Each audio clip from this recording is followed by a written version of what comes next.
जो एक छोटे से गांव या शहर में लोगों की जिंदगी को नरक बनाती है।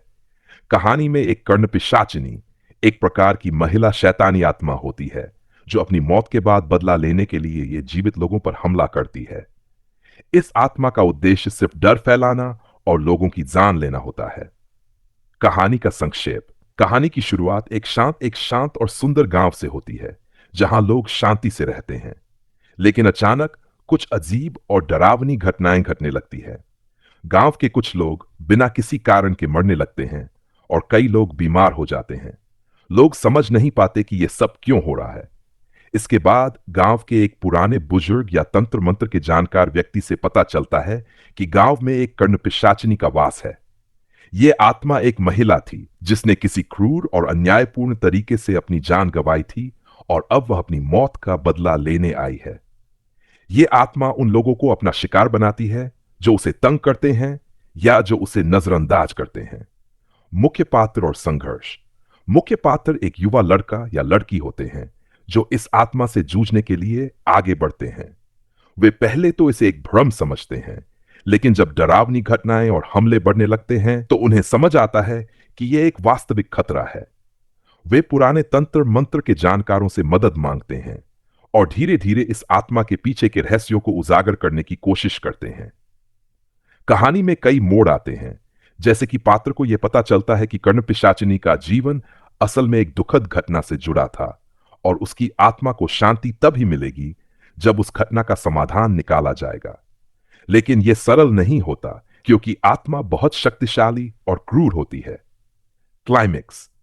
क्लाइमेक्स में मुख्य पात्र कर्णपिशाचिनी का सामना करते हैं और उसके पुराने जख्मों को पहचानने की कोशिश करते हैं। अंत में उन्हें पता चलता है कि आत्मा की सच्चाई और उसके पिछले जीवन की कहानी को जानकर ही उसे शांति मिल सकती है। जब यह खुलासा होता है तो आत्मा को शांति मिलती है और गांव में वापस शांति लौट आती है, जहां मुख्य पात्रों को अपनी जान की सलामती और आत्मा को शांति देने के लिए कड़ी चुनौतियों का सामना करना पड़ता है। यहां की कहानी और घटनाएं और भी जटिल होती जाती हैं और रहस्य का पर्दा धीरे धीरे उठता है। फिल्म के अगले चरणों की गहरी कहानी। आत्मा का पिछला जीवन और दर्द। कर्णपिशाचिनी का जिक्र पहली बार मुख्य पात्रों के लिए शुरुआत में एक डरावनी कहानी जैसी होती है, लेकिन जब वे उसकी असली ताकत और इतिहास को समझते हैं तो पता चलता है कि कर्णपिशाचिनी का जीवन बेहद त्रासदीपूर्ण था। वह एक सुंदर और निर्दोष लड़की थी जिसे एक शक्तिशाली और अमीर व्यक्ति ने धोखा दिया। उस व्यक्ति ने उसके साथ न केवल अत्याचार किए बल्कि उसके प्रेम संबंधों को भी एक खौफनाक मोड़ दिया।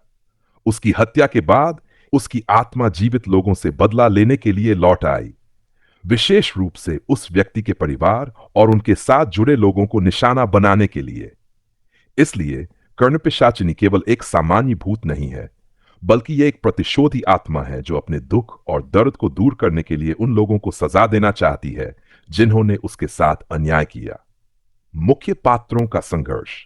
मुख्य पात्र, जो शायद एक आम युवक या युवती होते हैं, अब इसे न केवल एक भूतिया शक्तियों के खिलाफ युद्ध के रूप में देख रहे होते हैं, बल्कि वे आत्मा के दर्द और दुख को भी महसूस करने लगते हैं। वे उसकी पिछली जिंदगी को जानने के बाद उसके साथ सहानुभूति दिखाने की कोशिश करते हैं।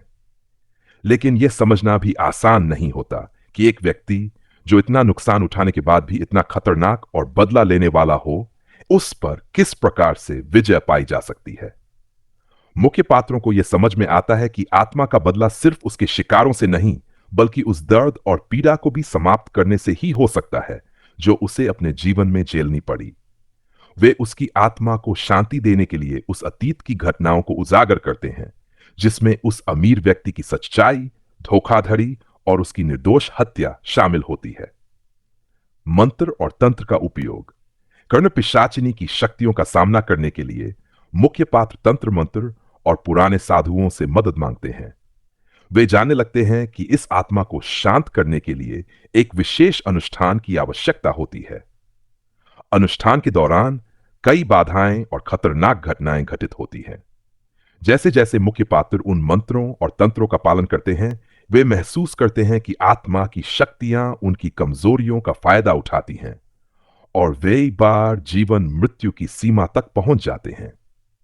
फॉर क्लाइमेक्स और समाधान। क्लाइमैक्स में आत्मा और मुख्य पात्रों के बीच एक अंतिम संघर्ष होता है। कर्ण पिशाचिनी अपनी पूरी शक्ति से उन्हें चुनौती देती है। यह संघर्ष जीवन और मृत्यु के बीच होता है, जहां मुख्य पात्र को अपनी पूरी शक्ति और बुद्धिमत्ता का इस्तेमाल करना पड़ता है। अंत में वे कर्णपिशाचिनी के दर्द और उसके अतीत को पूरी तरह समझकर और उसे स्वीकार करके उसे शांति दिलाते हैं। जैसे ही आत्मा को शांति मिलती है, उसकी बदला लेने की भावना खत्म हो जाती है और वह आराम से मुक्ति प्राप्त करती है। 5. अंतिम दृश्य। फिल्म का अंतिम दृश्य एक शांतिपूर्ण वातावरण के साथ खत्म होता है, जहां गांव में वापस शांति लौट आती है और सभी पात्र राहत की सांस लेते हैं। कर्ण पिशाचिनी की आत्मा अब शांत हो जाती है और जो दर्द और संघर्ष फिल्म में दिखाए गए थे, उनका समापन हो जाता है। फिल्म दर्शकों को यह संदेश देती है कि बदला और हिंसा का कोई अंत नहीं होता और केवल शांति और समझ से ही किसी भी दुख का समाधान निकाला जा सकता है।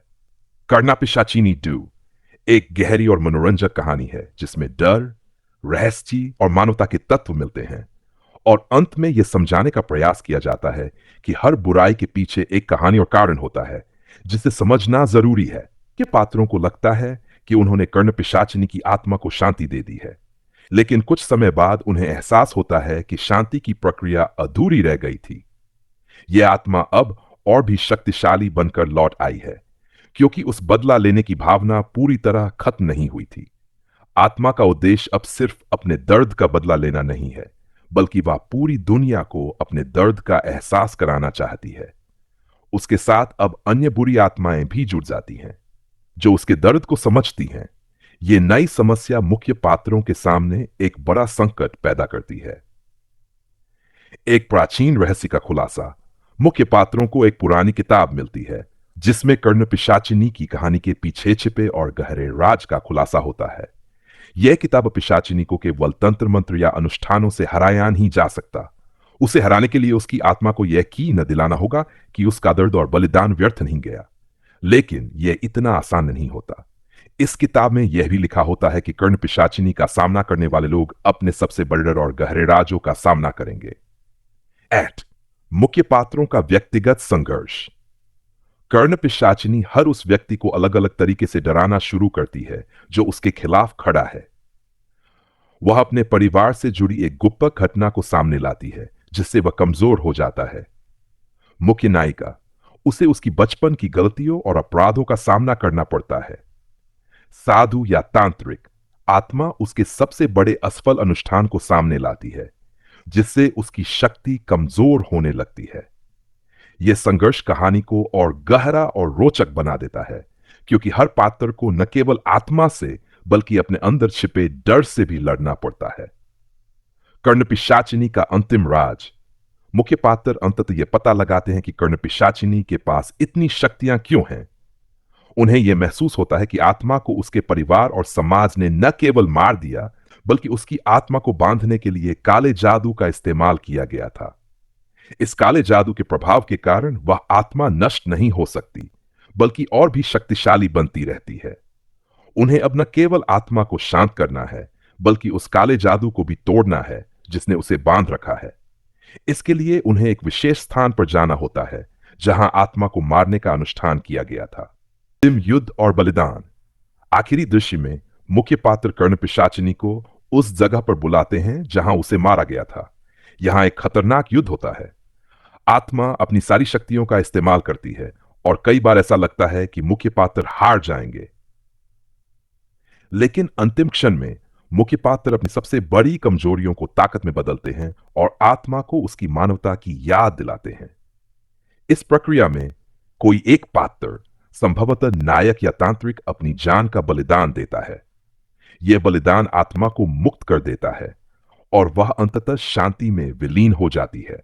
अंतिम संदेश। कहानी के अंत में गांव में फिर से शांति लौट आती है, लेकिन मुख्य पात्रों को यह समझ आता है कि बुराई को हराने के लिए केवल बाहरी शक्ति ही नहीं, बल्कि आत्म स्वीकृति, साहस और बलिदान भी आवश्यक है। फिल्म का अंत एक संदेश के साथ हो सकता है। हर आत्मा को शांति चाहिए, लेकिन उस शांति तक पहुंचने के लिए इंसान को अपने डर और गलतियों का सामना करना पड़ता है।